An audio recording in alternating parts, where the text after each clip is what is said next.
Yo, what is up everybody? Rag here, and I have another video for you finally. I am in a better place. I'm in our other room. I needed to record in here. I finally got the microphone arm. That way I'm not having to hold the microphone in my hand and use a controller when I'm trying to record, because the last two videos, the Victor and the Tyra video, audio was a little shoddy because I was holding the controller and trying to use my mic. It just didn't work out. So now I have both my hands free and I can fully focus on the controller. And now I can also have better audio quality because my mic doesn't sound like it's going a little bit further than back in, left, right, all that good stuff. So, it's just in one place now. So it's a whole lot better. Also, Tyra's video didn't do so well. I kind of made it too long because that match went on too long. So from here on out, basically what we're going to do, either it's going to be mostly just TDM, to showcase the build and what the character can do. Siege games kind of go on too long. We're probably going to just use those. Siege games is like maybe just gameplay videos if we specifically only want to show off the build in certain situations like in Siege. Other than that, if it's like a straight DPS focused build, we're just going to head straight to TDM and see if we can't completely dunk on the enemy team. So without further ado, we're going to go ahead and get into the meat and potatoes of Saati. So for the talent you're going to be picking for Saati, what I typically use is Window of Opportunity. What Window of Opportunity does is Blast Back now knocks enemies straight up. Enemies take 20% more damage from Saati for 1.5 seconds, which is more than enough time for you to easily get your shot off on your opponent once you knock them up in the air, because once they get knocked up, they only can go down and you can place your crosshair or however you use to aim and probably get a headshot or just get a body shot, which does increase damage. So it's really quick. Improvise is something I do use from time to time depending on how we're running the team, but Window of Opportunity is typically the one I use if I need to basically get things done and just have an all-arounder. So we're gonna go ahead and get into the cards. This was called Closing Time. This was the automated name for it, but typically I have the set going 5-3-1-3-3, typically because most of Saati's abilities are good. There's not really a bad one that you'd be like, I don't want that.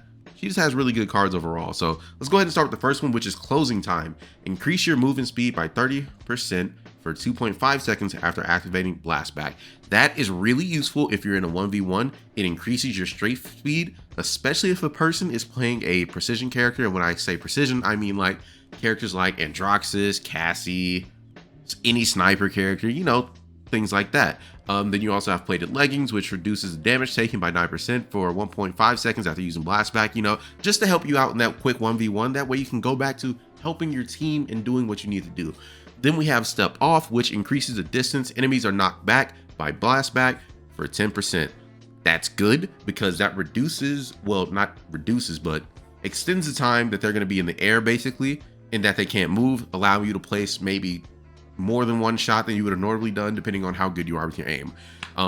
Tastemaker, another good one, increases your movement speed by 15% for 4 seconds after getting a killing blow or elimination. So basically, if you're helping the team, you guys are getting eliminations or killing blows, your movement speed increases. And then we also have Sure Shot, which increases our charge rate for our ultimate by 9%, because Saati's ultimate is really good. If somebody tries to run away after a fight, you can just pop that ultimate and you can shoot them through the walls, and it's going to be super easy to get what you need to do. So let's go ahead and go over the skills real quick.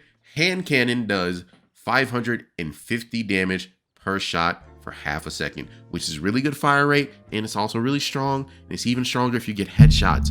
So that's just really good. The next thing you have is Ricochet. It deals 100 damage if the coin passes through players. You're not really going to be using that.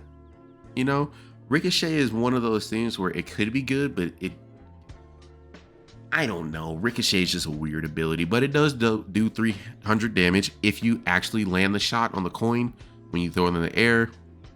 And it does basically area damage every time you shoot it. I think the max shots you can do if you didn't augment the coin is 4 or 3. I'm not sure, but I think that's what it is. But Ricochet, it's useful, but then it's not. Then you also have Dead Ringer. Dead Ringer, if you put it in choke point, they can take a little bit of damage, but the shots are pretty much easy to avoid and you can time them really correctly.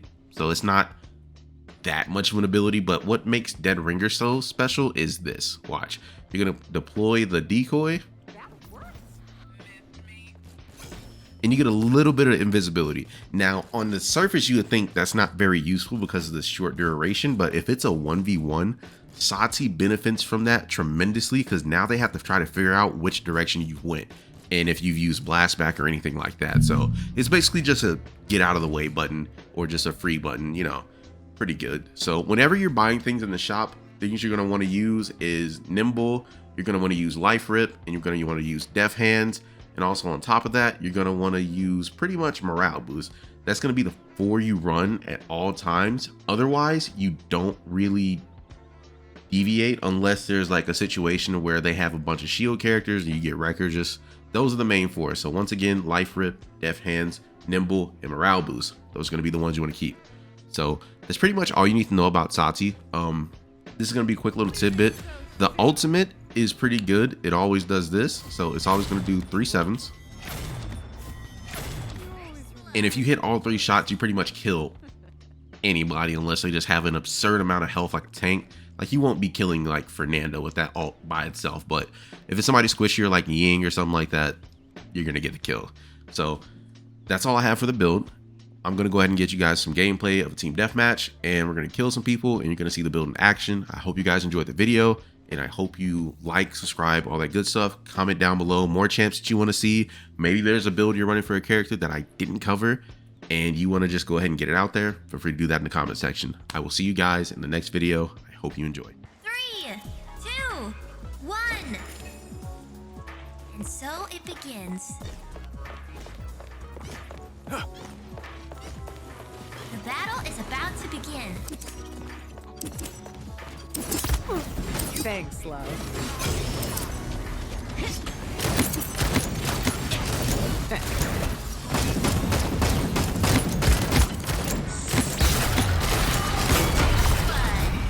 Oh, this is so tacky.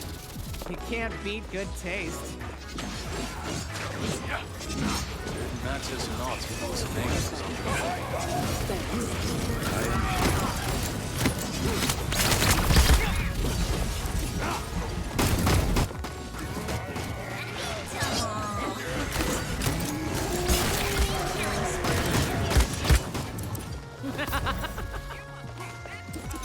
Enemy killing spree. Just what I needed.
So tacky.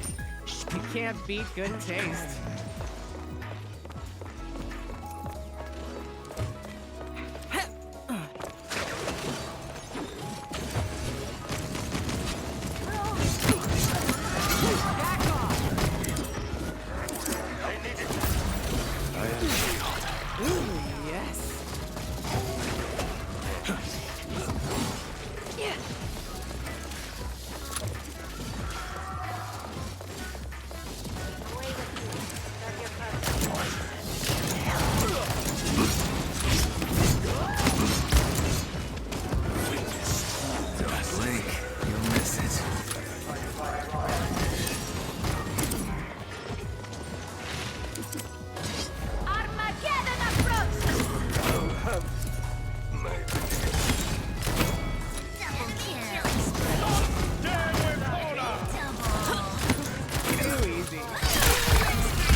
looks expensive. Ooh, I need it.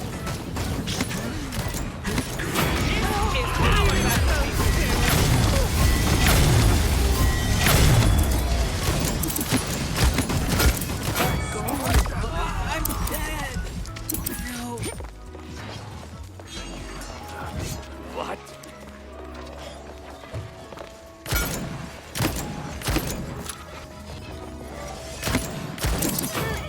You can have that one.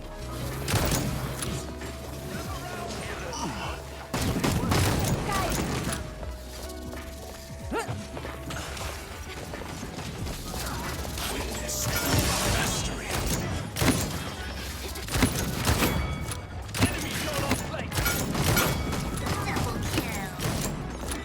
Really? This should have been Triple harder. kill. Ooh, killing spree. Thanks, love. Back off! You know that was mine.